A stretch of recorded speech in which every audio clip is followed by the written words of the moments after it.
Entonces la idea de hoy es que miremos cuál sería la aplicabilidad que tiene el IGIA-TRIAD. Entonces el escenario clínico que les planteo es de un paciente de sexo masculino, 65 años de edad, pensionado, y que fue valorado en la consulta externa de cualquiera de nosotros. Tenía como antecedentes una hipertensión diagnosticada a los 50 años, una diabetes tipo 2 diagnosticada a los 55 años y no tenía antecedentes de ningún tipo de evento cerebrocardiovascular y era adherente a la terapia farmacológica. La terapia farmacológica que se le brindaba, losartán combinado con hidroclorotiazida en la mañana, metformina 2 tableticas al día, linagliptina, atorvastatina y aspirina que se le estaba dando como prevención primaria a este paciente.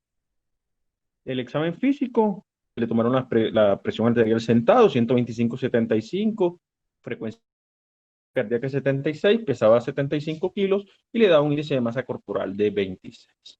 Dentro de los paraclínicos que aporta, un LDL de 90, triglicéridos de 130, una hemoglobina glicada de 6.7 con una hemoglobina en ayunas de 110, ácido úrico de 5.5 y para ese momento, en 2019, tenía una creatinina de 1.5, lo cual le da una tasa de filtración glomerular estimada en 50 mililitros minuto.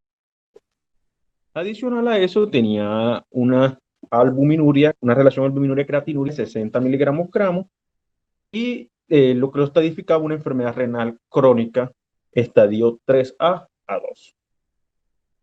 Este paciente lo vemos un año después de encontrarle estos paraclínicos relativamente normales. El paciente lo que se le indica que necesita bajar de peso por su sobrepeso y se sigue la misma terapia farmacológica, ya que cifras tensionales, glicemia, hemoglobina glicada se encontraban en metas dentro de sus factores de riesgo de la progresión de la enfermedad renal crónica. Vemos a este paciente, 1 de julio de 2020, ya el paciente tiene 66 años, sigue con la misma terapia farmacológica, las cifras tensionales igual de controladas, el paciente logró disminuir algo de peso, ya tiene un índice de masa corporal en 25, un LDL en 95 y se encuentra en control de la hiperuricemia y de su diabetes.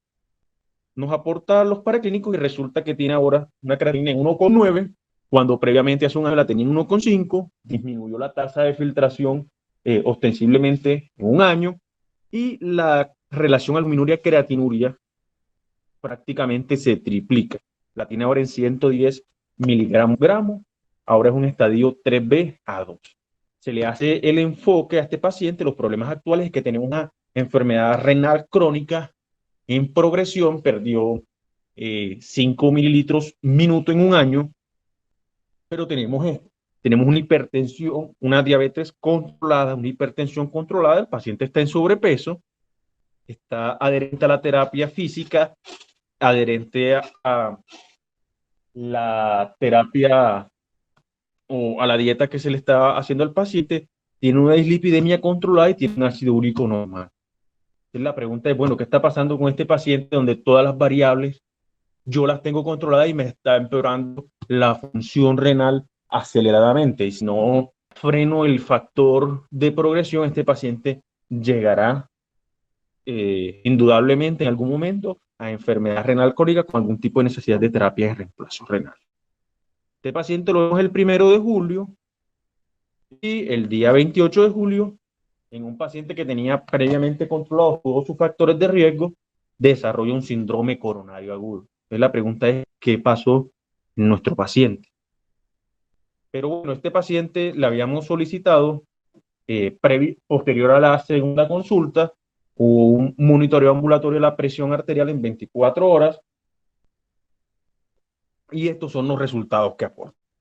Como ustedes pueden ver, inicialmente en el transcurso de las horas del día, el paciente muestra cifras tensionales muy controladas, que es lo que le estábamos tomando nosotros en el consultorio.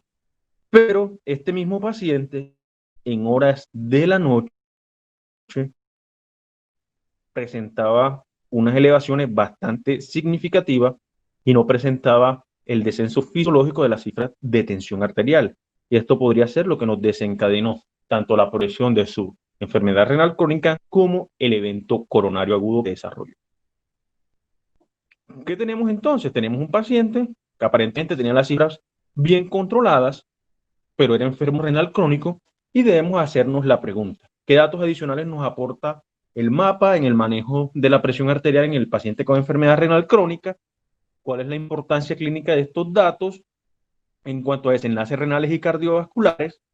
¿Cuál es el aporte de estos datos en la selección de la estrategia de tratamiento? Y si podríamos hablar de un control adecuado de la presión arterial con cifras tensionales tomadas en el consultorio en esta población específica. ¿Qué tenemos? Esta es la visión clásica que tenemos de la registro de presión arterial. Estamos tomando la presión simplemente en un punto, pero nosotros no estamos dilucidando cómo se encuentran las presiones todo el día. Y esto haciendo la comparación, acá vemos la puerta de una casa que se ve perfecta, pero por dentro miren cómo está completamente destruida. Entonces la toma de la presión arterial nos está mostrando solamente una vista de la misma. Entonces, ¿cuáles son los parámetros ambulatorios de la presión arterial que nos podría aportar en 24 horas? Acá es a su izquierda, ven las variables que se obtuvieron del paciente y cuáles son los parámetros normales. Entonces, el parámetro que se obtuvo en el paciente, un promedio de 24 horas, 135,85, digamos que levemente elevado, el promedio diurno era completamente normal, el promedio nocturno 149,86, muy por encima de la normalidad, y el paciente no presentaba atenuación nocturna de las cifras de tensión arterial, que deberían ser una disminución del 10 al 20% fisiológicamente, sino que estaba presentando un Dipper invertido o un patrón Reiser. La carga sistólica que presentaba el paciente también era elevada, y un punto que también debemos tener en cuenta es la variabilidad de las cifras tensionales, que en este caso la variabilidad era hasta el 19%, cuando un parámetro normal sería menos del 15%. Otro punto que nosotros deberíamos ver, la frecuencia cardíaca y la presión de pulso. Entonces, los datos que nos aporta un mapa son bastante valiosos para nosotros poder determinar si la terapia farmacológica que le estamos brindando a nuestro paciente está teniendo impacto o no en las cifras de control de cifras de tensión arterial. Entonces, ¿qué es lo que tenemos? Tenemos que en el consultorio nosotros podemos tener cifras de tensión arterial controladas, o fuera del consultorio las podemos también tener controladas, y eso constituiría un paciente normotenso.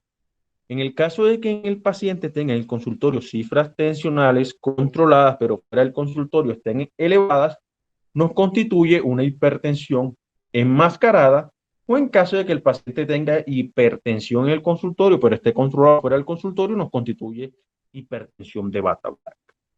¿Y qué tenemos en nuestro paciente? Tenemos una hipertensión nocturna, un Dipper invertido, que es el patrón Reiser, que es, en vez de la disminución fisiológica de la cifra de tensión arterial, la elevación de las cifras tensionales, y tiene una alta variabilidad. ¿Y qué tenemos?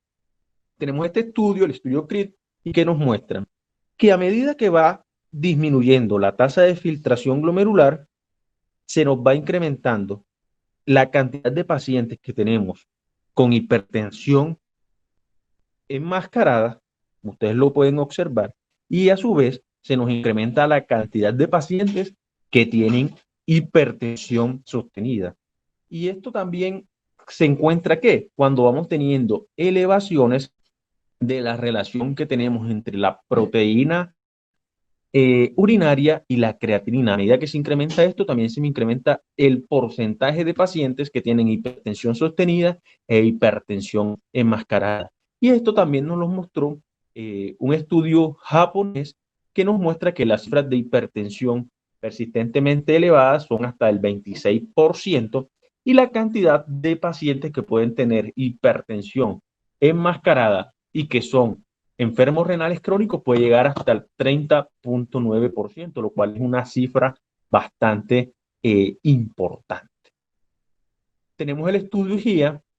En el estudio GIA se tomaron 10.000 pacientes, 2.600 pacientes eran enfermos renales crónicos, y si lo comparamos con la población que no tenía antecedentes de enfermedad renal crónica, observamos que el patrón no DIPER, o sea, los pacientes que no tienen la atenuación de las cifras tensionales fisiológicas en la noche, era del 60.6% versus la población que no tiene enfermedad renal crónica, que es del 43%. Y un punto bastante importante en este estudio IGIA es que el patrón Reiser o Dipper invertido en los pacientes con enfermedad renal crónica alcanza hasta el 17.6% versus los pacientes que son no enfermos renales crónicos, que solo es del 7.1%. De ahí la importancia de la realización del mapa en esta población. Y acá observamos también que a medida que incrementa o disminuye más bien la tasa de filtración glomerular, así se va disminuyendo los pacientes que tienen patrón DIPER, a su vez se va incrementando la cantidad de pacientes que tienen patrón no DIPER, que alcanza hasta el 50%, y los pacientes que tienen estadios avanzados, dígase 4, 3B y 5, alcanza porcentajes tan elevados que van desde el 25 hasta el 40% de patrón Reiser o Dipper invertido. De ahí la importancia de hacer el control de la presión arterial en pacientes con enfermedad renal crónica con monitoreo del ambulatorio de la presión arterial. Ahora miremos las variables de la presión arterial y los desenlaces. Ya como les comenté, un alto porcentaje de los pacientes con enfermedad renal crónica tienen hipertensión enmascarada. El estudio CRIT, el estudio japonés nos los mostró. ¿Y qué vemos? Vemos acá el incremento que se tiene, está marcado del incremento de la masa del ventrículo izquierdo en pacientes que tienen hipertensión sostenida o hipertensión enmascarada. Tienen un RR que va de 4 a 8 con respecto a la población general. ¿Qué tenemos? Que los pacientes que tienen hipertensión enmascarada y enfermedad renal crónica van a tener mayor incidencia de eventos cardiovasculares, van a tener mayores niveles de proteinuria y van a tener un incremento de riesgo que va a oscilar entre 2.3 y 3.9 de desenlaces adversos. ¿Y qué tenemos? Que a medida, o más bien, dependiendo del control arterial que nosotros miremos, del punto que lo estamos mirando, si es el control en 24 horas, si es el control nocturno, si es la variabilidad, si el no control de estas diferentes variables que nos puede arrojar el mapa, nos va a arrojar diferentes riesgos relativos. ¿Y qué punto debemos tener en cuenta? Que el promedio nocturno o el no control del promedio nocturno de la hipertensión arterial con respecto al control de las cifras tensionales en el consultorio es el punto que nos incrementa o nos da más HR para desenlaces cardiovasculares o mortalidad por cualquier causa y los desenlaces renales. Y eso lo vemos acá. Miren cómo los pacientes que tienen patrón DIPER lo tomamos como punto de referencia. Y miren los pacientes que tienen un patrón no DIPER o que son Reiser o DIPER inverso, que el incremento del riesgo de eventos cardiovasculares fatales y no fatales se puede incrementar hasta 2 veces, que fue lo que nos pasó en este paciente que tuvo la presencia de un síndrome coronario agudo o la presencia de muerte renal, que es hacia donde iba nuestro paciente, que aparentemente tenía las cifras tensionales en el consultorio controladas, pero que tenía descenso progresivo de la tasa de filtración glomerular. ¿Y esto por qué pasa en los pacientes que tienen enfermedad renal crónica? Los pacientes que tienen enfermedad crónica, renal crónica, son pacientes que tienen incremento del estrés oxidativo, son pacientes que tienen una disfunción endotelial, son pacientes que tienen incremento de la retención de sodio y tienen activación de su sistema nervioso simpático y esto lo lleva a un incremento exagerado de las cifras tensionales por la mañana.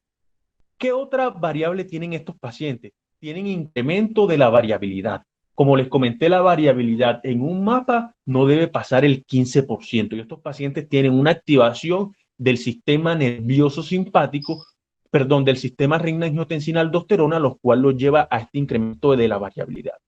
Por otro lado, tienen, como les comenté, activación endotelial, tienen inflamación y esto los lleva a que desarrollen patrones, tanto no Dipper como Reiser.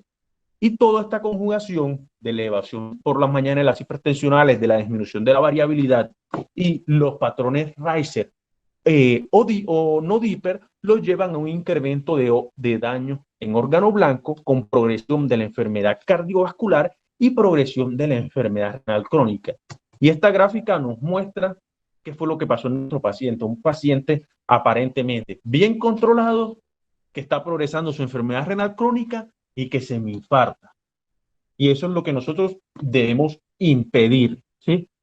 Que no nos dejemos engañar por cifras tensionales aparentemente bien controladas en el consultorio, porque un gran porcentaje de nuestros pacientes van a presentar hipertensión enmascarada, hasta el 30.6% de los pacientes según el estudio japonés. Entonces, según el estudio, ¿cuál es el papel del mapa en la enfermedad renal crónica? Después del seguimiento que se hace en el estudio, después de 4.2 años, solo el mapa fue el que se asoció con la predicción de eventos cardiovasculares, la progresión de enfermedad renal crónica que necesita algún tipo de terapia de reemplazo renal o la muerte, cuando lo estamos comparando con la medición de las cifras tensionales en nuestra consulta. Ahora bien, ¿cuál debe ser la estrategia terapéutica que nosotros debemos manejar en los pacientes hipertensos y que presenten, o perdón, que sean enfermos renales crónicos y que presenten hipertensión arterial? Debemos hacer un control de la presión arterial, incluyendo la presión arterial nocturna. Debemos mejorar la atenuación nocturna, debemos restaurar el patrón Dipper fisiológico en nuestros pacientes, debemos mejorar la variabilidad y y con esto llegaríamos a un impacto en desenlaces renales y cardiovasculares. Pero esto no es simplemente decir, no, mi paciente le tomo un mapa, el mapa sale con X o Y resultado y le doy simplemente cualquier medicamento por la noche. No, eso no es así. Esto debe ir, ¿qué? Integrado a la fisiopatología, mirar la vida media de cada uno de los medicamentos y un punto muy importante que es la cronoterapia, que es en qué momento del día le estoy dando los medicamentos antihipertensivos a mi paciente. Y esta tabla me parece muy importante. Acá tenemos diferentes tipos de medicación, diferentes dosis y cuáles son los efectos que tiene para disminuir las cifras tensionales cuando el paciente se despierta y cuando el paciente está en la noche, dependiendo de en qué momento lo estoy dando. Y acá que debemos tener en cuenta, por ejemplo, si el valsartán de 160 miligramos, miren el efecto tan marcado que tiene de disminución de las cifras tensionales. Pero observen ustedes bien que cuando estoy dando ese mismo valsartán en horas de la noche, antes de que mi paciente se vaya a acostar, miren cómo es la disminución hasta de 20 milímetros de mercurio en las cifras tensionales sistólicas y de 11 milímetros de mercurio en las cifras arteriales sistólicas con respecto a cuando lo estoy dando en el día. Eso es un punto muy importante, que aparentemente, o si yo estoy dando el medicamento en la noche o en el día, aparentemente las cifras tensionales a lo largo del día van a tener el mismo control. Voy a aportar la misma disminución de 12 a 13 milímetros de mercurio independiente de la hora que doy. Pero si yo me voy específicamente a la disminución de las cifras tensionales en la noche, el hecho de dar este mismo medicamento en horario de la noche me está disminuyendo la presión arterial nocturna hasta en 10 milímetros de mercurio con respecto a otros horarios. Acá miren el amlodipino, 5 miligramos, también tiene un comportamiento bastante parecido y el valsartán con amlodipino, miren la disminución tan marcada cuando se da en horas de la noche. Y con esto, con estas simples modificaciones que van de la mano de la cronometría, que van de la mano de la vida media que tienen los fármacos, en este estudio, miren la disminución tan importante que se tuvo de la cantidad de pacientes que tenían patrón no DIPER, que se disminuye del 59 al 23%. ¿Y eso en qué se me va a traducir? En menos eventos cardiovasculares y se va a traducir en menos progresión de la enfermedad renal crónica. Este es el estudio y guía, como que es lo que les he comentado, que es en lo que está basado esta charla. Fueron 2.600 pacientes.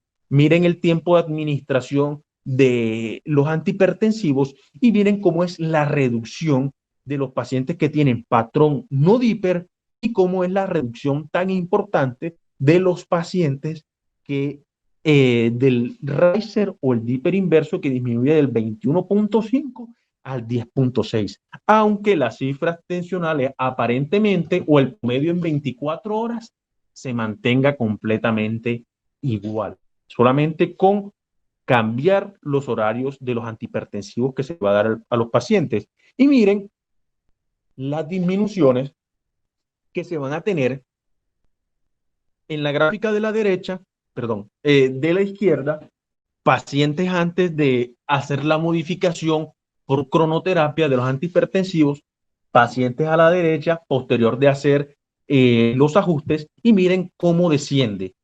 Los pacientes que tienen patrón no DIPER, patrones Riser, cómo cambian a diferencia del incremento que se tienen en pacientes que tienen patrón DIPER o patrón DIPER inverso. Así debe ser más o menos como es el manejo de antihipertensivos, dependiendo la condición clínica que tenga los pacientes, así se realizarán las modificaciones de los antihipertensivos. Entonces, los mensajes para llevar a casa y la aplicabilidad que vamos a hacer, pues debemos hacer de vigía, es que el control de las cifras tensionales en el consultorio no es un parámetro suficiente para evaluar a nuestros pacientes con enfermedad renal crónica. Nosotros debemos saber cuál es el patrón de atenuación de las cifras tensionales de los pacientes. Debemos saber cuál es la variabilidad. Estos parámetros dan mortalidad. Estos parámetros dan incremento de los pacientes que van a llevar a enfermedad renal crónica terminal. La hipertensión en los pacientes con enfermedad renal crónica tiene connotaciones especiales como las que les he comentado. El uso del mapa me va a proporcionar mayor información clínica y es una herramienta superior en la predicción de eventos cardiovasculares y renales. Y el uso del mapa me va a proporcionar información que va a orientar a la adecuada elección del tratamiento farmacológico y a cambios dinámicos en la administración de medicamentos. Eso debemos tener en cuenta, que el uso del mapa en la población con enfermedad renal crónica y que tenga como comorbilidad hipertensión arterial nos aporta unos datos de valores que son invaluables y que con eso nosotros podemos tomar conductas en nuestros pacientes. Muchas gracias. Bueno, muchas gracias, Camilo, por la excelente exposición y nos deja muy claro cómo debemos impactar en los factores de riesgo cardiovascular en nuestros pacientes renales.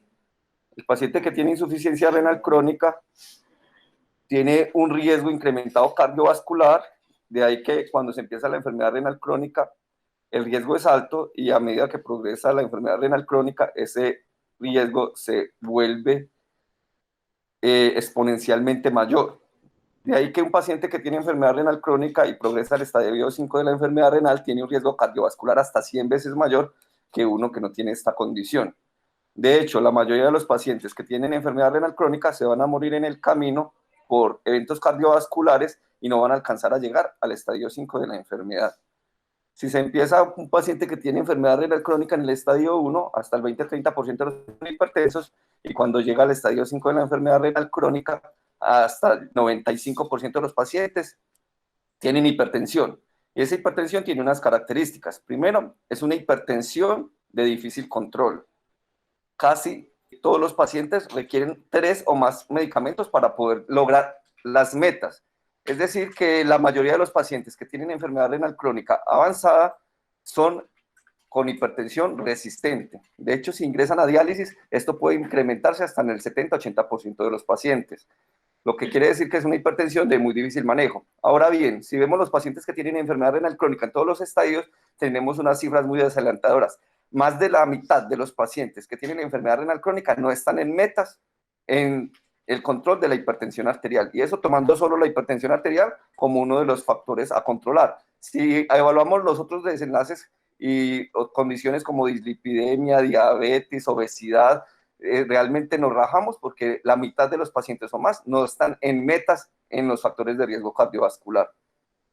Ahora bien, manejar la hipertensión arterial en este paciente es una meta primaria, obviamente. ¿Por qué? Porque está demostrado que controlar la hipertensión arterial en el paciente renal crónico retarda la progresión de la enfermedad, disminuye la proteinuria y disminuye su riesgo cardiovascular. Y si esto es una meta primaria que debería tenerse, entonces estamos rajados en más del 50% de los pacientes, como lo mencioné, porque más del 50% de los pacientes no están controlados. En la última década hemos cambiado la visión de cómo controlar la presión arterial y ya no nos podemos basar, como lo dijo el doctor Camilo, en las cifras de consultorio. ¿Por qué? Porque tenemos un gran porcentaje de pacientes donde en el consultorio la presión les da magnificada y entonces empezamos a manejarles con esas cifras y empezamos a darles más medicamentos y presentan efectos adversos, incluso mayor morbimortalidad, porque les podemos tumbar exageradamente la presión arterial basándonos en las cifras de consultorio, porque tenemos el primer escenario que es una hipertensión magnificada o mal llamada de bata blanca. Sin embargo, en los últimos años ha cogido también mucha fuerza el evento de tener hipertensión enmascarada, que puede darse hasta en el 25-30% de los pacientes, que es encontrar cifras de presión arterial normal en el consultorio, pero el paciente realmente tiene unas cifras más altas en su casa. Esto realmente ha sido descrito últimamente y vemos como también es un factor de riesgo cardiovascular. Cobra especial importancia que la mayoría de estos pacientes que son renales crónicos tienen hipertensión enmascarada, sobre todo en la noche. Y ahí está asociado más, a medida que progresa la enfermedad renal crónica, mayor es este evento. Es decir, a medida que tú progresas en la enfermedad renal crónica, pues tienes una mayor incidencia de hipertensión enmascarada. Ahora, esa hipertensión nocturna tiene otra característica, que no solo es que se eleva, tiene un patrón invertido, sino que no hace el descenso fisiológico de la presión arterial que se ve en la noche. Y esto está asociado a otras condiciones, como por ejemplo la apnea obstructiva del sueño, donde hasta el 30-40% de los pacientes que tienen enfermedad renal crónica avanzada tienen apnea obstructiva del sueño, lo cual también es un factor a impactar en estos pacientes y lo deberíamos buscar más detalladamente y con más énfasis. Entonces ahí, concluyendo, entonces el doctor nos muestra cómo estos pacientes deben ser identificados, debemos impactar en el manejo para disminuir la mortalidad de nuestros pacientes y no relajarnos con lo que encontramos en el consultorio, porque podemos llevarnos una falsa sensación de que el paciente está bien y no es así. Y ahí coge mucha importancia el manejo guiado de la presión arterial de acuerdo al mapa. Si no es posible con el mapa, una herramienta aceptable y que está demostrada en los estudios también es el automonitoreo ambulatorio de presión arterial por el propio paciente con un dispositivo certificado, y eso también nos puede ayudar a manejar mejor la presión arterial y hacer algo muy importante que cobra vital importancia, que es la cronoterapia. Es decir, darle el medicamento al paciente a la hora que se le está elevando más la presión arterial. Y en este tema que estamos desarrollando aquí, si se eleva más en la noche, por múltiples factores, primero pues debemos dar el medicamento a veces en la noche y debemos buscar los factores que están haciendo que se le eleve la presión en la noche. Dentro de ellos es obligatorio, como lo mencioné, si un paciente está teniendo hipertensión nocturna y está haciendo un patrón invertido de la presión nocturna, entonces debemos siempre buscar factores contribuyentes. Dentro de ellos es muy importante evaluar si el paciente tiene apnea obstructiva del sueño u otros factores que estén haciendo que el paciente no controle su presión en la noche. Este es un factor de riesgo exponencial, tener hipertensión nocturna, como lo menciono, y debe ser controlado. Desafortunadamente, como lo menciono, no es muy buscado. Y solamente de pronto hacemos énfasis cuando ya el paciente presenta un evento coronario como el que presentó el doctor Camilo, donde ya haberlo detectado ahí, ya estamos hablando de prevención terciaria y ya el pronóstico es totalmente distinto. O la mayoría de los pacientes van a tener muerte súbita entre las 4 y 8 de la mañana o un evento cerebrovascular, lo cual es catastrófico para estos pacientes. Entonces eso era lo que teníamos para decirles y el mensaje que se debe llevar a casa. Muchas gracias.